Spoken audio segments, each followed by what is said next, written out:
Vamos iniciar então a nossa demonstração sobre um pouco da console do Hyper-V. Vamos explorar um pouco mais.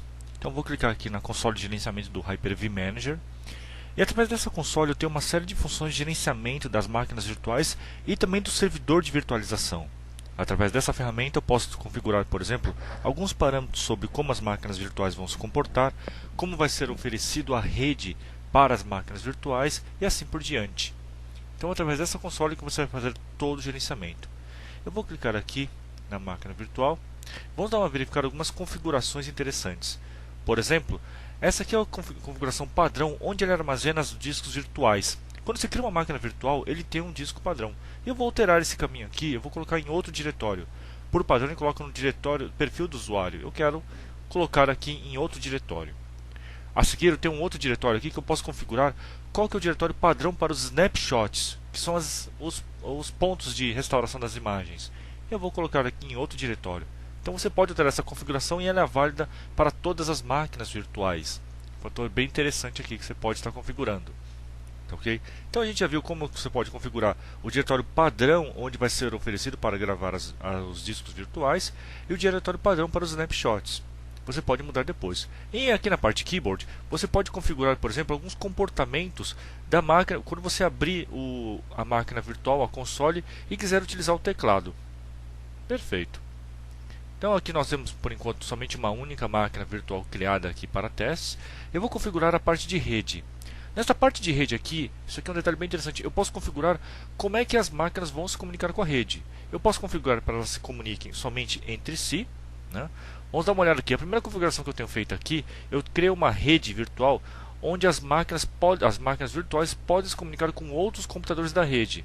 Quando eu faço isso aqui, eu faço associação com uma placa de rede física do meu servidor, né? Dessa forma eu acabei de criar um switch virtual. E se eu quiser, eu posso também fazer associação com VLAN ID, né? Isso aqui é bem legal.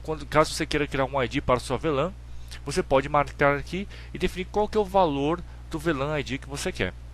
A seguir eu tenho uma outra tela aqui, onde eu tenho configurado uma rede que é utilizada somente para a rede interna, né? Não é utilizada para as máquinas físicas da rede, a rede externa. Então o que significa? Se eu quero criar máquinas virtuais que só vão comunicar entre si, não vão se comunicar com outros computadores na mesma rede física, que estejam no mesmo barramento, assim por diante, eu posso utilizar essa opção. Então vocês podem verificar que existem várias formas de você definir como as máquinas vão se comunicar com outras na rede. Se eu quiser criar mais uma nova placa de rede, né, basta clicar aqui em Manda adicionar uma nova, e aqui o nome aqui eu posso colocar um nome qualquer. Por exemplo, vou colocar aqui uma rede para testes apenas. E eu posso colocar uma nota. É bem interessante para você saber para que serve essa rede, né? Então vou utilizar aqui, que é utilizada somente para se comunicar com o host para testes. E aqui eu falo que ele só pode se comunicar com o host, né? Então você consegue comunicar com o servidor de virtualização e as máquinas virtuais, mas não consegue falar com ninguém na rede. E eu posso atribuir um VLAN ID também se eu quiser. E aqui eu passo o valor, qual que é o valor que eu quero. Então no caso aqui eu vou colocar um valor de 12, mando adicionar. No que eu faço isso, ele já começa a criar a placa de rede e já está adicionada no meu console. Ok? E eu posso falar o seguinte também, posso mudar a configuração de uma outra placa externa já existente. Então posso renomear a qualquer momento, tá? O fato de renomear aqui não significa que vai cancelar a comunicação das máquinas virtuais, né? Que elas vão ter que reconfigurar novamente. Não é necessário. E também eu posso atribuir um outro VLAN ID, tá? Então o VLAN ID você não precisa fazer somente para as placas físicas, pode fazer também para as placas virtuais. E aqui eu coloco o valor do VLAN ID que eu quero. E prontinho, clico aqui vou clicar em OK. E agora ele confirma as alterações feitas.